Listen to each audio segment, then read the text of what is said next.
be question and answers. My name is Faye Andrighetti, and it's my absolute pleasure to introduce this evening's speaker, Gordon Britton. I have known Gord and his award-winning wife, Josie, who's sitting next to him, for many years. They are biggest supporters of art and music. Gord Britton, president and CEO of Integra Technologies, has spent the last 35 years in energy industry. Gordon is passionate about creating a team guided by its core values, driven by its culture, and inspired by its purpose. Gord and his team at Integra Technologies focus on detecting and preventing leaks to ensure a cleaner and safer world. Our topic today, as you are aware, is ethics in the workplace. And with that, please help me welcome Gordon Britton. Well, thank you, Faye. Hopefully everybody can hear me. Faye, make sure I'm working because I can't tell on my end of it. So somebody give me a thumbs up that you can hear me okay, Faye or Hussein. You're okay. Okay, cool. Good evening, everyone. I'm pleased to be with you all tonight, and I appreciate your interest. And thank you to the Baha'i community of London for asking me to speak at your public fireside about the theme of ethics and business. I'm thrilled to be here. I wanted to make sure it's as valuable to each of you. This is a topic I'm very passionate about. It's an intersection of how I try to live my life fully, personally and professionally. And tonight I want to unpack for you my beliefs around ethics and how, as a business leader, I believe that a discussion in ethics in business is really about individuals. So today, when we think about business, it could be easy to think of only big companies that do not contribute to the societies in which they operate. Without digging in deeper, it can feel that business does not pay its fair share of taxes, that big business gets unfair handouts and tax breaks, they don't treat their employees well, and that leaders are all overpaid. It can seem that the noise we hear is that companies only look for maximum profits at the expense of the public good. Oh, geez, discouraging, isn't it? We'll overlay that where the world is now, and it's easy not to feel optimistic. And each of you are here tonight, though, and I thought I would like to unpack how every day a guy like me just came to start a company that was solving some problems, and how I lead a company that's earnestly trying to behave and live at the intersection of, for me, Baha'i values and business ethics so that we might do good in the world for our employees and our customers and the environment. All right, but I get the concerns. I get that we have that everyone's concerned that some feel that business is and ethics is an oxymoron, that they don't work together. All right, and again, I just feel like I'm no different than you. I'm not special. I'm a regular guy, and I'm just sharing how I approach our company and how you can walk away reminded that with your own companies or endeavors and communities that you might work with or spend your time with are all the same. There's nothing special here that I'm going to be sharing, I don't believe. All right, the press, social media, and documentaries aren't showing regular people. They're not showing us doing regular things to do good in the world. The noise of the current geopolitics and pandemics and the climate can leave many of us feeling fairly defeated, right? So today I want to take this time to share my story, the story of my company, in hopes that you can be reminded that underneath all the bad news, the bad decisions, and seemingly bad people, that there are many, many good news stories. They just don't make it to the media, of people intentionally living their lives and running their businesses with a strong belief in the principles that are aligned with ethics. All right, so I know that ethics is a very nuanced and complex topic. As I sat down to think about what I was going to say tonight, I Googled, as many people do, business ethics. Lots of stuff comes up from thousands of sources. One article that came out talked about 12 ethical principles for business ethics. Some of these were honesty, integrity, promise keeping and trustworthiness, loyalty, fairness, concern for others, respect for others, law abiding, right? Some of the main principles for what we think of as ethics in business.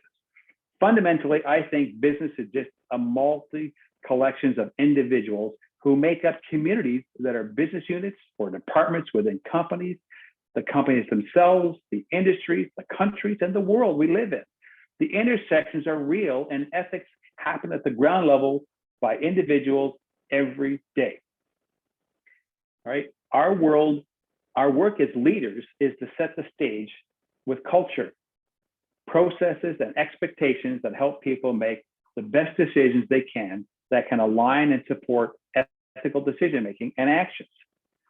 And with that, I decided to start with telling my story, the genesis and purpose of our company, and talk to you tonight about how I try to live and lead within my professional life in a way that aligns our Baha'i community. My hope is that you have a chance to get to know me better, and you will see some of yourself in what I'm speaking about. All right. Well, so I started off, I graduated engineering. I worked for a large multinational, international oil company at one of their refineries. It was a dream job as a new engineer. I had meaningful work that paid fairly well, and it supported my new family that was coming along. Our first house, I made new friends, and some of them are lifelong.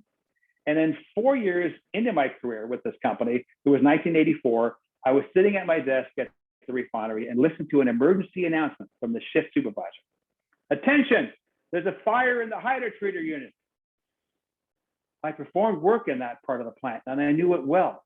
I looked out of my office window to see some billowing smoke into the air. I knew that the fire in the refinery was not a good thing, and especially in a fire in a hydrotreater unit that contains high pressure hydrogen and oil. And the oil and the smoke turned into flames, and the flames engulfing critical pieces of equipment and massive explosions of yellow, red, blue flames and fireballs that followed up. I watched as my plant blew up before my eyes. I worked for individuals and that work within, individuals that worked within that plant were injured, but fortunately nobody was seriously injured. As the disaster passed, I worked with a dedicated team as the project engineer to rebuild this part of the refinery. I learned a lot from that day and the rebuilding that happened in the months that followed. This disaster became the crucible that forged the next chapter of my life. So I wanted to become a problem solver in the industry that I began my career in. My focus became to create a business that focused on the safety and reliability of the energy industry that serves our society. And 30 years later, this remains our mission, with our core purpose to detect and prevent leaks to ensure a cleaner and safer world. So in 1986, I was very excited to create a new company that then later became Integra Technologies.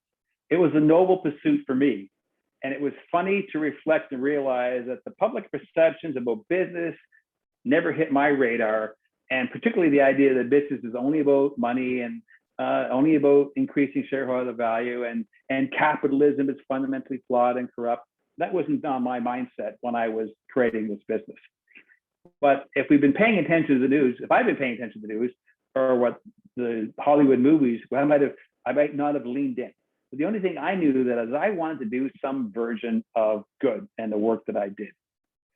Well, I think that businesses are a constellation of people to create a community. And while business can certainly be bad, like people, I want to challenge you tonight to look deeper and consider that for all the businesses running, and there are millions, literally millions of businesses running, there are over 32 million businesses in North America. Now, 80% of those are sort of sole proprietorships, like Josie being an artist and that kind of stuff. But 6 million of them are that contain a number of employees, but 98% of businesses are small businesses. All right, so as I look at this, all businesses aren't bad, and I want to challenge you to look deeper into that and look at running it. Okay, they're made up of people that are well-meaning people trying to live their potential and contribute to society. But the world is complex. The problems and solutions are complex. Yet the media has us look through a lens with a very small aperture. The small aperture by its nature does not reveal the complexity. Instead, it makes problems simple by dividing up people, communities, and organizations, either good or bad. All right, we need to open up the aperture, right? And we need to see and understand the complexity of problems and the myriad of solutions that are available.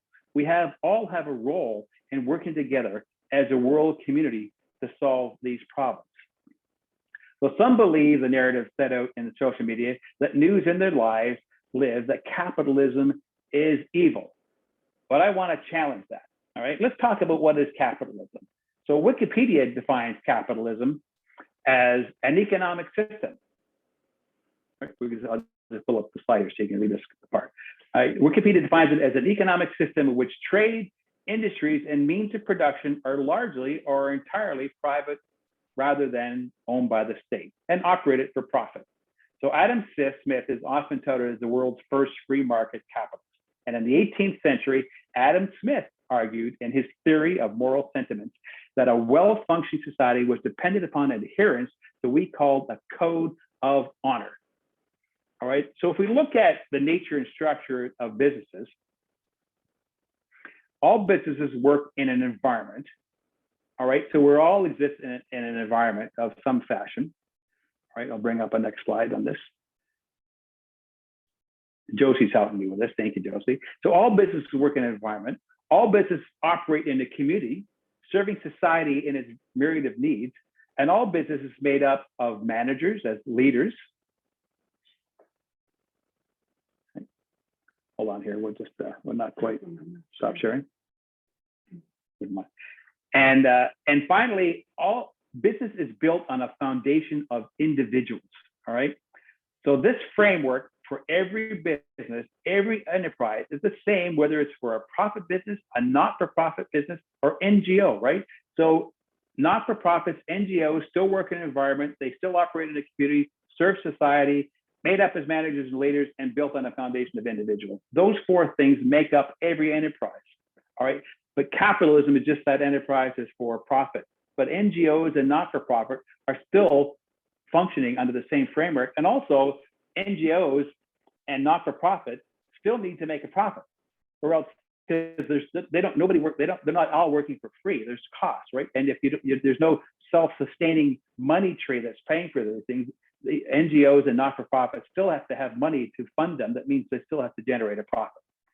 All right. So people work for a business, profit, a not-for-profit, or NGOs. So a talk about ethics in business is really a talk about people, their purpose, and what drives them. Ethics is a moral philosophy. It's a branch of philosophy that involves systematizing, defending, and recommending concepts of right and wrong behavior. And it's my belief that ethics in a company is something that we all own, but is steered by the culture and the leaders within it, and that we let live. All right. Ethics can be defined within a business by the decisions that are made every day. And I feel it is closely tied to culture. By character, ethics is a word that means many things to many people. What some in Canada might consider ethical and what someone in the US or Thailand or Mexico considers ethical may vary widely. It's lived in its behaviors. So even though we do see greed, corruption, generally immoral behavior in people and in business, I reject that business is naturally corrupt. I don't subscribe to the view that capitalism is evil or that business is generally unethical. I do feel, like Adam Smith, that a well-functioning society and a well-functioning business adhere to a code of honor and ethics in business. Fortunately, business is made up of managers as leaders and individuals, a compilation of human beings creating for a better world. Well, Baha'i teachings has us look at good as light and evil as darkness. So what is darkness? Darkness is the absence of light. How do we remove darkness? We remove darkness through illumination. Corruption is the darkness. We remove corruption through the light of ethics. So being part of the international Baha'i community, the community shapes my views and guides my behavior. Justice and unity are important virtues to me. I don't believe we can have ethics without justice and unity. Let me just pause for a moment. So we're just not getting, well, that's coming up, but stop sharing. We're going to share screen 2. I just want to share some of the quotes. The quotes are important, and they have an extra bit of impact when you can see them. So Baha'u'llah, the founder of the Baha'i faith, writes, "The best and beloved of all things in my sight is justice." He also reveals that, say, no man can achieve his true station except through his justice, and no power can exist except through unity. No welfare and no well-being can be attained except through consultation. So we need justice, we need unity, we need to work together through consultation. This teaching guides us in our private as well as our business life. All right, and as a Baha'i, I'm guided by the beliefs that of the unity of all humanity, that we are all members of a single human race, that I believe in the equality of the genders, and that we exist for a higher purpose. So I look for how do I thread all those aspects and my own personal beliefs that are connected to Baha'i faith in different aspects of my work at Integra. So I believe these ideals are served when we create a business environment based on these beliefs and allow employees and our vendors and our customers to join in this view. So early in my career, I found myself working in environments where some colleagues would complain and moan and drip about others' work and backbite. I thought we all spend too much time on our job, so why don't we choose to contribute in a positive way? So when my original business partner and I founded the North American business in 1995, the first thing we did as new owners was to develop our core values. My partner and I met with all the employees and engaged them about how we would work together and about performing in the marketplace. So later, when I became a Baha'i, I was interested to learn that the Baha'i teachings treat few subjects with more emphatically and uncompromisingly than the spiritual requirement to abstain from fault-finding, backbiting, and gossip. All right. In the Baha'i writings and hidden words, Baha'u'llah says, "O son of man, breathe not the sin of others, so long as thou art thyself a sinner. Shouldest thou transgress this command, accursed would thou be, and to this I bear witness." So it's one of the grievous sins as us as human beings to backbite and put down other people. So our core values at Integra set the tone for developing our culture that provides the foundation for our ethics and who we are today and what we've been able to achieve so far. My business, along with most business, frankly, are guided by their own core values. Integra's core values are integrity. So in integrity, we believe in doing the right things when no one else is watching. Josie and I were just talking about that on the way home from Toronto today, saying, do people only drive the speed limit when there's a cop on the side of the road? Some do. And some, like Josie and many, many others, will drive the speed limit because it's the right thing to do, whether anybody's watching or not. Another core value of Integra is respect. We believe in long-term relationships based on trust, and valuing ourselves, our peers, and our customers. Our core value is based on safety. We foster a culture of proactive actions, thoughts, and engagement, caring for our people and the environment. And another core value is our commitment to the company. We believe in our company. We believe in our staff. We believe in our customers should be committed to each other and in alignment with our values. And finally, our fifth core value is quality, where we strive for quality in people, processes, and service with attention to details in all we do. To say all that, we work very hard to live ethically, and we work hard to demonstrate our culture. This culture is putting core values into action, and the attributes of action through accountability. So one of our action items is being accountable to our business goals and our human goals and our social goals, and culture of performance. We need to perform to achieve these goals, balancing the needs of the company, our employees, and the community that we operate in. We need a culture of bias to action. Things just don't happen because we wish it to. We have to have a bias to action of putting Integra's core values into action, seeking input on other ideas, and then moving them forward. And we have a culture of willingness to make mistakes. Not everything we do is going to work out great. But we're going to realize that we're going to take action. We're going to make mistakes, and we're going to learn from them and move forward. And fifthly, in our culture of action, is that people feel safe and listened to. Right? We need to, as human beings, we need to participate. We're just naturally wired to operate as a community, but in that community, we need to feel safe. It's leadership's responsibility to ensure that our people feel safe, psychologically and physically, in consultation with each employee as a subject matter expert with their own viewpoint and ideas about their business. So we are learning the effective use in consultation. We got a long way to go. Consultation is about sharing your thoughts, your unique abilities, and your experience together in a form where these ideas are put on the table, and once on the table, they belong to the group to properly access, freely discuss, and decide on the course of action in a spirit of unity. So consultation is very important in every enterprise that takes more than two people. Consultation bestows greater awareness and transmutes conjecture into certitude.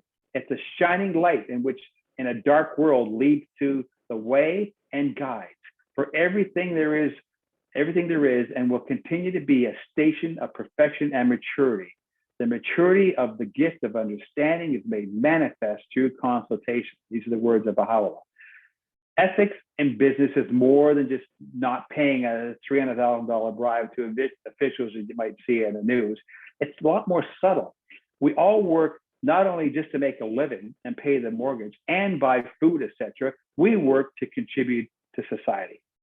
So Baha'u'llah asks us to contribute to an ever-advancing civilization, right? But how do we do that? How do we convince her? There's many, many ways that we contribute to an ever-advancing civilization. One of the ways we're asked to contribute to our civilization is through our work, all right? Baha'u'llah continues on by saying, it is enjoined upon every one of you to engage in some form of occupation, such as crafts and trades and the like. And we have graciously exalted your engagement in such work to the rank of worship unto God.